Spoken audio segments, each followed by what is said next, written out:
What's up, everybody? Mr. Murray's Mathland here, and we're doing another calculus optimization problem. You can't really see enough of these because every problem's a little bit different. But here's kind of another classic one you run into in calculus books. We're going to take a square piece of cardboard, 6 meters on each side, and make an open-top rectangular box out of it by cutting squares from the corners and folding up the sides. And we're trying to figure out what is the maximum volume possible for this box that we're going to construct.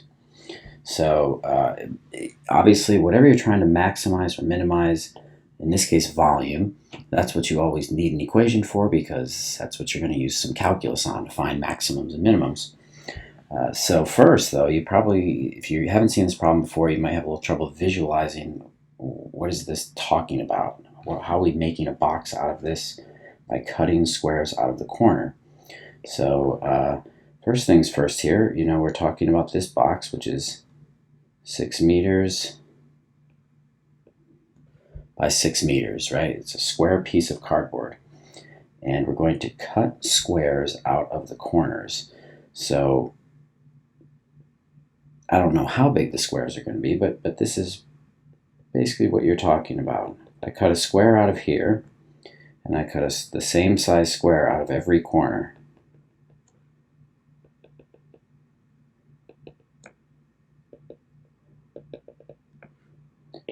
Right, and I remove those. I cut those out.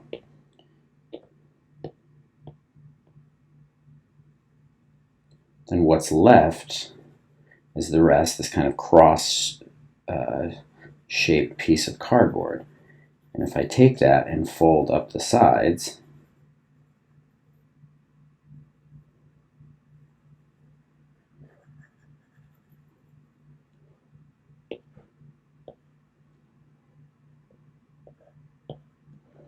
can you picture this? If you take that and fold up the sides, basically fold along those spots right there, those flaps become the sides, you get a nice box out of this.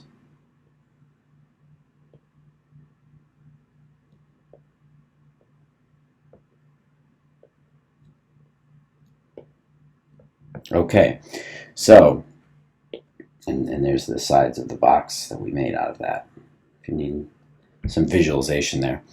But the big issue is, how big of a square do you cut out? Because if you only cut out little tiny squares, the box you fold up isn't going to have much room to fold up. If you cut out too much, then you're not going to have much left, much cardboard to make this box out of. So the real issue is, how big should the squares be? So that's what you want to let be your variable. So we're going to call all these squares that we're cutting out x by x by x, etc. And what does that leave you with is really the key. So on each side, this flap, if it was 6 meters originally, and we take out two x's here, the x here and the x here, then we can call this remaining portion 6 minus 2x. And that is going to be this, length of the box, length or width, whatever you want to call it. And you're going to be left with 6 minus 2x right here as well, because the side was originally 6 on that side too. So you take out those 2x. So on this box, you've got 6 minus 2x, 6 minus 2x. And the x, that, as you fold that flap up, that is the height right here, right? So that part can be called x, and now we've got a box where all three dimensions are defined in terms of x. So now this is a lot easier to tackle. So we want to maximize our volume. So let's make an equation for volume and do some calc. Now that we really got the tough part with these half the time is the geometry, the visualizing what's going on. So the volume of this box is, it's length times width times height. So x times 6 minus 2x squared, or 6 minus 2x times 6 minus 2x, however you want to write that. And then I really want to find where the derivative is equal to 0 to find those critical numbers. Now maybe we've been using our calculator lately to help us sidestep some of this. Maybe you feel like this is one I'd rather do by hand because this seems fairly easy. It's totally up to you. I'm going to do this one by hand just to demonstrate here. So I'm going to first square that polynomial. So remember, that's like foiling, so don't just square the two terms. 6 minus 2x times 6 minus 2x is going to give you 36 minus 24x in the middle plus 4x squared. And we would distribute that x. You're going to get 36x there, 36x minus 24x squared plus 4x cubed. And that's what the volume is, expanded out. So we want to find the derivative. It's a pretty easy power rule to deal with. That's going to be 36 minus 48x plus 12x squared. So we've got ourselves a quadratic here, and we're trying to set this equal to 0 and solve. Maybe it factors, maybe I got to use the quadratic formula. First, you might like to rearrange this. If you're like me, you like to see it in that standard form. Okay, and let's see, now we can factor out a greatest common factor of 12. Always nice when you can do that. So it's going to be 12 times x squared minus 4x plus 3. And that remaining trinomial does factor. So that will be x minus 3 times x minus 1, giving us two critical numbers of 3 and 1.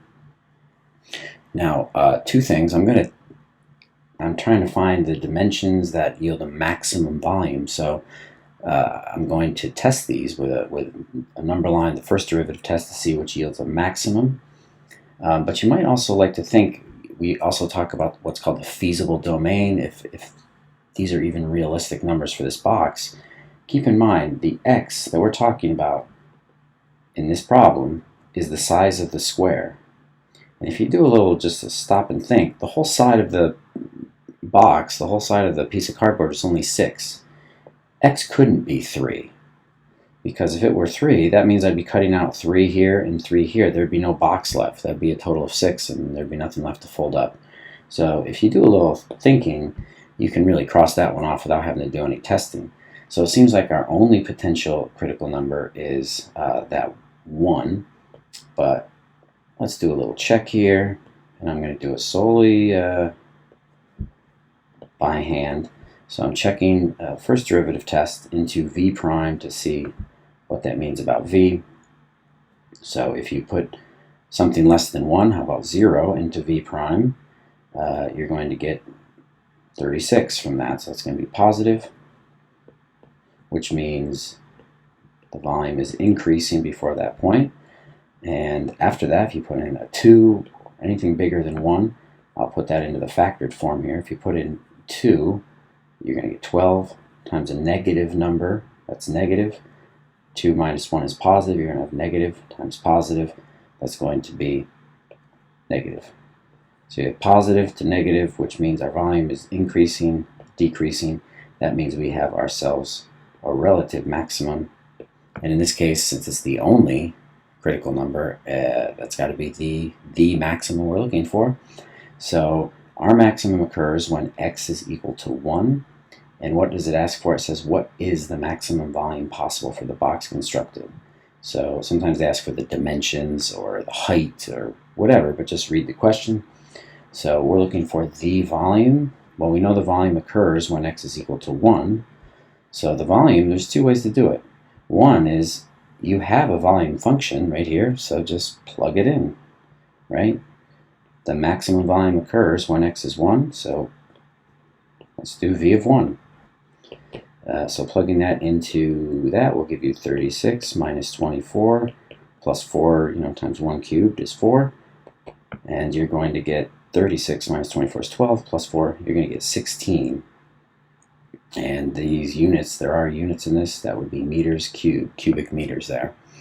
So that's your maximum volume, 16 cubic meters. The other way to do it is to take that x and find the dimensions And sometimes this is a nice way to check yourself that you didn't make a silly mistake here. Make sure it works both ways.